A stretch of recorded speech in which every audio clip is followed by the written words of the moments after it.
There is a moment when the mind stops being a tool and becomes a place you can no longer leave.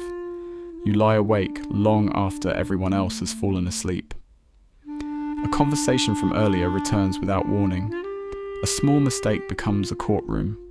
A simple decision grows into a maze with 1,000 doors. And while the world moves on, your mind keeps circling the same thought, searching for an answer that never seems complete. This is the danger of thinking too deep, because deep thinking can be beautiful. It can lead to creativity, wisdom, and understanding. It allows us to reflect, to learn from our experiences, and to see patterns others might miss. But when reflection turns into obsession, the mind begins to consume itself. A healthy mind visits the past. An unhealthy mind builds a home there.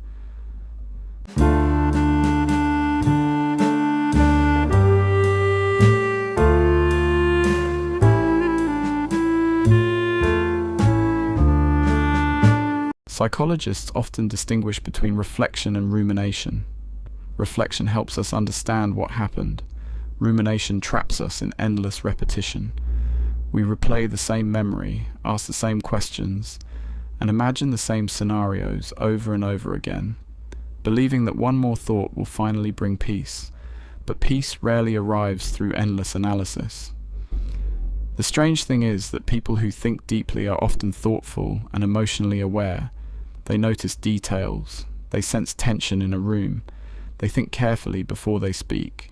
Yet those same strengths can become the source of their suffering, because when you see every possibility, choosing one becomes difficult. A simple text message can turn into an hour of interpretation. A delayed reply becomes a mystery. A careless comment becomes evidence. The mind begins connecting dots that were never meant to form a picture. Neuroscientists have found that when the brain is not focused on an external task, a network called the default mode network becomes active. It's involved in self-reflection, imagination, memory, and thinking about the future. This network helps us understand ourselves, but when it becomes overactive, we can become trapped inside our own thoughts, revisiting old regrets, and rehearsing future disasters until even ordinary moments begin to feel heavy. The mind that was designed to guide us starts interrogating us instead, and if you've ever felt trapped in your own thoughts, you're not alone. This channel is for people who want to understand the mind, find clarity, and live a little more peacefully. So if that sounds like you, subscribe and join us for more videos like this.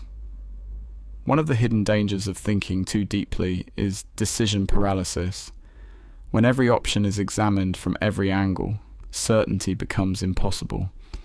You imagine the benefits, the risks, the regrets, and the consequences of each path until the simplest choice feels overwhelming. You spend so much time trying to avoid mistakes that you forget to live. A person can stand at a crossroads for years, not because they lack intelligence, but because they can imagine too many futures. And imagination, while powerful, is not always truthful. The mind can create tragedies that never happen. It can rehearse conversations that never occur. It can build entire worlds from a single fear. Another danger is that deep thinking can quietly steal joy. You watch a sunset and begin thinking about how temporary everything is. You sit with friends and suddenly wonder whether these moments will someday become memories. You achieve something you worked hard for, but instead of feeling proud, your mind immediately asks, "What now?" Nothing is ever allowed to simply be. Everything must be interpreted. Everything must carry a lesson. Everything must mean something. And while meaning is important, there is a point where the search for meaning becomes a barrier to experiencing life itself. Children rarely enjoy a moment because they have fully analyzed it. They enjoy it because they are inside it. Many deep thinkers struggle with that. Their body is in the room, but their mind is somewhere else, replaying yesterday or negotiating with tomorrow. Many deep thinkers live as if every thought deserves a trial. A thought says, "You're failing." A thought says, "Everyone is judging you." A thought says, "You'll never recover from this." And because these thoughts arrive in your own voice, they feel true. But a thought is not a prophecy. It is an event happening inside the mind, nothing more. The problem is that deep thinkers often trust their thoughts because their minds have solved problems before. Their minds have helped them learn, create, and survive.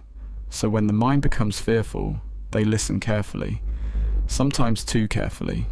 They debate themselves endlessly. They search for the perfect answer. They wait until they feel completely certain before acting. And certainty never comes. Life moves anyway. Relationships change, opportunities pass, people grow older, and the person who stayed behind trying to think their way into safety discovers that thinking cannot stop time. There is also a loneliness that comes with excessive introspection. You begin living more in your head than in the world. Conversations feel exhausting because your mind continues analyzing them long after they end. People may think you're distant, but often you're simply overwhelmed. You're carrying hundreds of unfinished thoughts that no one else can see. And perhaps the cruelest part is that the outside world rarely notices. Someone can smile, answer messages, go to work, and appear completely fine while internally fighting an endless stream of thoughts. A storm can exist beneath still water, yet deep thinking is not the enemy. The goal is not to become shallow. The goal is not to stop being curious, reflective, or aware.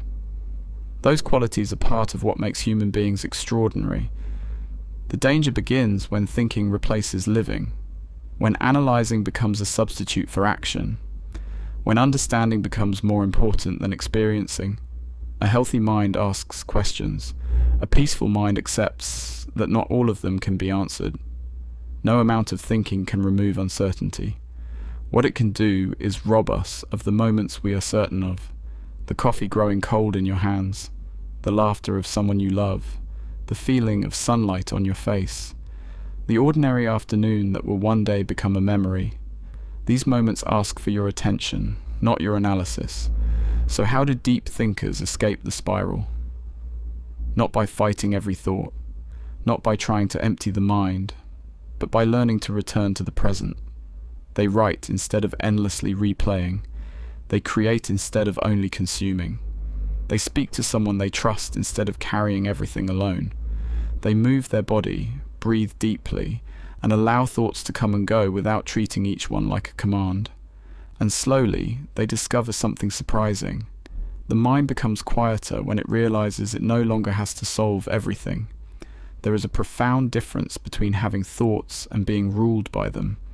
A thought can say, "What if everything falls apart?" And you can answer, "Maybe. But right now, I am here." A thought can say, "You should have done things differently." And you can answer, "Perhaps. But I cannot live yesterday again." A thought can say, "Keep searching until you find complete certainty." And you can answer, "No human being has ever found that." This is the lesson many deep thinkers spend years learning. You do not have to attend every argument your mind invites you to. You do not have to solve every mystery before you deserve peace. You do not have to turn every emotion into a philosophy. Sometimes sadness is simply sadness. Sometimes joy is simply joy. Sometimes a moment is valuable not because it means something eternal, but because it is happening now. In the end, the greatest danger of thinking too deeply is not that you will become intelligent, sensitive, or aware. It is that you may forget to participate in your own life. You may spend years studying the ocean while never stepping into the water. And perhaps that is the quiet truth. The mind is a wonderful place to visit. It can imagine, question, create, and understand. But it was never meant to become a prison. Think deeply, but not endlessly. Reflect, but do not drown. Ask questions, but allow some to remain unanswered. Because peace is not found when the mind finally explains everything. Peace is found when, for a moment, you stop demanding that it does.